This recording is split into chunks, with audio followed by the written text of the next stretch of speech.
Hello friends, in this video I will show you how to replace the drum unit on Brother HL-L8250 model.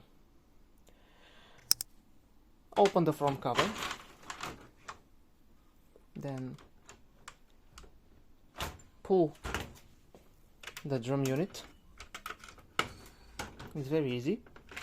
When you pull it out, rotate this blue lever to the left to release it, then lift up the front side and take it out.